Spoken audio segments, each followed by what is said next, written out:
లగచర్ల రైతులపై పెట్టిన కేసులను బేషరతుగా విత్డ్రా చేయాలని డిమాండ్ చేశారు బీజేపీ ఎంపీ ఈటల రాజేందర్. ఈ విషయంలో రైతులకు ప్రభుత్వం క్షమాపణ చెప్పాలన్నారు. అలాగే రైతులపైన ఇతర బాధితులపైన థర్డ్ డిగ్రీ ప్రయోగించిన పోలీసులపై చట్టపరంగా కఠిన చర్యలు తీసుకోవాలన్నారు ఈటల. సంగారెడ్డి జైలులో ఉన్న లగచర్ల రైతులను కలిసి మాట్లాడారు ఈటల రాజేందర్.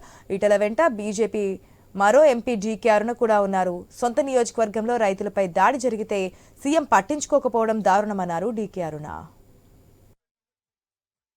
ప్రాజెక్టు గురించి వాళ్ళు భూములు ఇవ్వము అంటే ఒక నియోజకవర్గ ప్రతినిధిగా మీ ధర్మం నిజంగా ప్రాజెక్టు ద్వారా వాళ్ళకి లాభమే జరుగుతుంది అనుకుంటే మీ ధర్మం ఆ గ్రామానికి మీరు పోవాలేదే.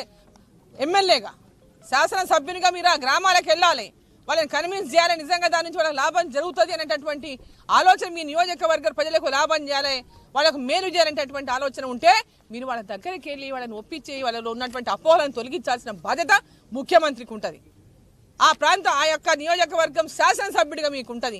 కానీ అది ఏది లేకుండా అధికారాన్ని అడ్డు పెట్టుకొని నేను ముఖ్యమంత్రిని కదా అనేటటువంటి విధంగా వాళ్ళ మీద దౌర్జన్యాలు చేసి భయపెట్టించి కొందరిని మీ కాంగ్రెస్ పార్టీ నాయకులని గుప్పిట్లో పెట్టుకొని వాళ్ళు ఎవరు పేర్లు చెప్తే వాళ్ళని చెప్పి వాళ్ళ మీద దాడులు చేపించి వాళ్ళ మీద పోలీస్ స్టేషన్లో పెట్టించి అనేక రకాలుగా హింసకు గురి చేయడం అనేది ఏమాత్రం సమంజసం కాదని చెప్పి సందర్భాన్ని తెలియజేస్తా ఉన్నా.